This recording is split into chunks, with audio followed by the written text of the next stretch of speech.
Hi everyone, this is Crystal Carver. I'm going to facilitate Chapter 38. It is titled The Development of Gender Identity, Gender Roles, and Gender Relations in Gifted Students, and it is by Barbara Kerr and Karen Moulton. I begin by stating the definition of giftedness, which is one's potential for exceptional achievement or eminence in a domain. And they break it down into three different categories. We start with gender identity, which is the subjective sense of one's maleness or femaleness. Then gender role, which are the expectations of society about the proper behaviors for males or females. And gender relations, the attitudes and behaviors of males and females in relationships with one another, and the ways in which gender roles shape society. Gender identity. When you have a child who is less than 4 years of age, they usually don't really care if they're a boy or a girl. They don't think about that, and they're very fluid with their gender identity.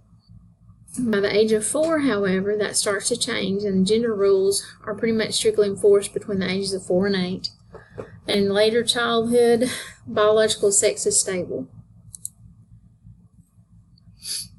Gender identity in gifted students. Gifted girls are more like gifted boys. They like boy activities. They have an early awareness of sexism. They understand that a lot of people think that a woman's place is in the home and in the kitchen and whatnot, but they reject those gender roles. Gifted boys struggle with gender identity issues because those who are really into creative activities such as the arts or music or drama are usually made fun of and told that they are doing girly things and that they should be playing sports and video games. Alright, gifted girls, we're going to talk about the girls specifically. They're usually early readers. They read with comprehension, meaning they understand what they're reading, but this can be a problem when they're starting kindergarten because early admission to kindergarten is often denied out of concern for emotional and social maturity. So if you've got a 4-year-old, even though they might be ready to begin kindergarten, usually systems are reluctant to allow them to do that. All right, they have different interests, as I stated before. The interests are more in tune with the gifted boys than average girls, but they're often rejected by boy groups. Some gifted girls may compensate by having older girlfriends that they can relate to more on a intelligence level. All right, and then there's the math gap. We all know about that. There's still a myth that girls aren't as good at math as boys. And if the parents of the child subscribe to that particular myth, it can have a negative impact on the child's achievement. All right, gifted girls tend to be overly busy, which means that they are involved in lots of extracurricular activities. And high school age girls want to do as much as they can to make their college applications more attractive. Gifted girls tend to suffer from depression, anxiety, and eating disorders. There is an assumption that gifted girls have it all. They know it all. They can do it all. They're perfect. And they tend to be perfectionistic and skilled in camouflage. And we'll talk a little bit more about that in just a few minutes. Okay, romance and intimacy. Gifted girls may compromise dreams and goals for boyfriends. Early relationships result in lower achievement because, of course, the girls are putting all their energy into the relationship. Girls are more negatively affected than boys by early sexual involvement. Decision-making in gifted girls, they often have a hard time making decisions by themselves, and they're less likely than gifted boys to take advantage of highly challenging academic opportunities.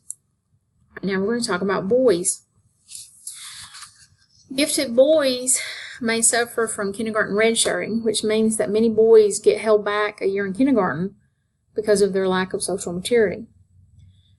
And that would place a gifted boy 2 years behind where he could be.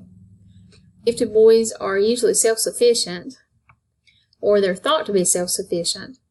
Educators often assume that the gifted boys will find their own way to gifted colleges and high-status careers, and they're often blocked by gender practices. Okay, underachievement. We've talked about that lately. This includes not turning in homework, low participation in class, and unfortunately most of the teachers in the school systems, at least at elementary level, are female and they favor girls' ways of interacting in class. Gifted boys are often misdiagnosed, and I know a few of us have seen that in some of the videos that we watched. They tend to be misdiagnosed as ADHD or bipolar when acting out for boredom, and we need to advocate for acceleration options to help change that. All right, spatial versus verbal. Some boys who are gifted in spatial reasoning are placed in gifted education programs that emphasize verbal and mathematical curricula. This often results in low performance and not true underachievement. So these boys would do a lot better if they were placed in a program that utilized spatial reasoning. Gifted boys often avoid girl activities. They don't participate in things like show choir, yearbook, or theater. They do not participate in girl-led activities because they want to maintain their status. Their interests may not fit into school activities. So they have a lot of activities that they get involved with that are outside of the school setting. Relationships. Boys may tend to confuse relationships with achievements and will eventually be members of dual career couples, and that's something that they may have a hard time adapting to when they graduate high school and college. All right, career planning. Gifted boys are less engaged in career planning than gifted girls, and it's stated in the article that they need counseling when in high school to be able to get off on the right track when they start college. All right, the gifted LGBT. These are students who identify as homosexual or transgender or bisexual. Okay, they're twice different. Not only are they labeled gifted, but they also have the label of LGBT, and this can often lead to depression and isolation. There's also the fear of bullying and rejection for being gifted and gay.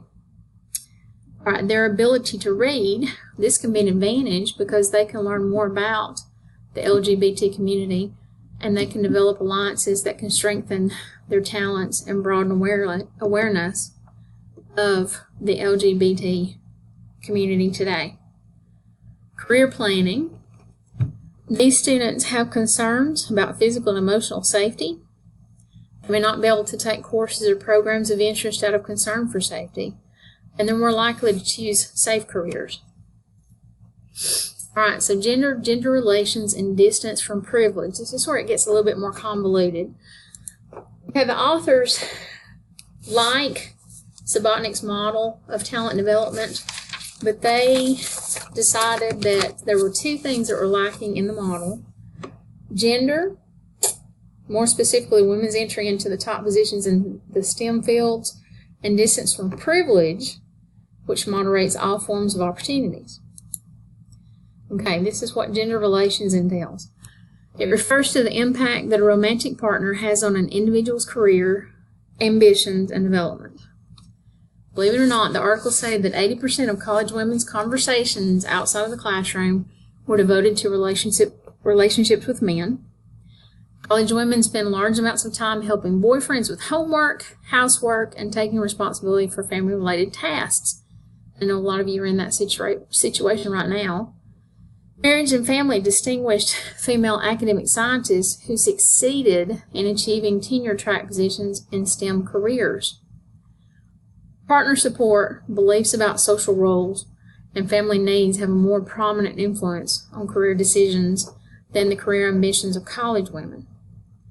College women are aware of the tendency of female scientists to not have the same success as male scientists. However, they assume that will not happen to them. They think that when they get involved in the STEM careers, that the past stereotypes of women before them will be squashed and they won't have to worry about that. So males are less deterred by gender relations than gifted females, and the males are likely to be both earners and partners. All right, this is distance from privilege. It means how the gifted learner perceives fitting into the mainstream of the dominant culture's traditions, values, and practices. So the context of a gifted person's life has a major impact on career choice and persistence.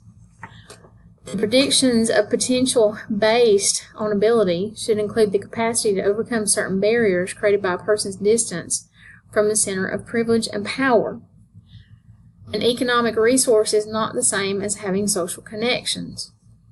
So being rich or being poor does not mean that you may or may not have good social connections. People have their own privilege, or own perception of privilege in society. What may be something that one considers to be privileged in a particular area may not be the same as in another area. Males, non-racial minorities, heterosexuals, high SES individuals, and city residents were perceived to have greater privilege. College students tend to internalize societal values of gender, sexual orientation, and other personal identity variables. So what does all this mean?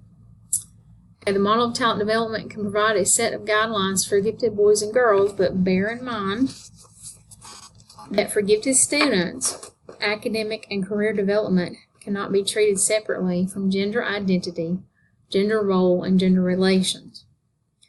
Gender interacts with a wide variety of variables to predict achievement and life satisfaction.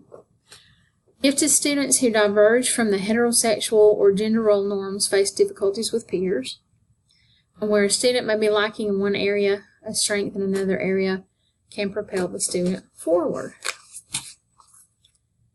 Okay, so that's basically all that was included in the chapter. I hope this helps you to understand what the chapter was about, and I thank you for watching.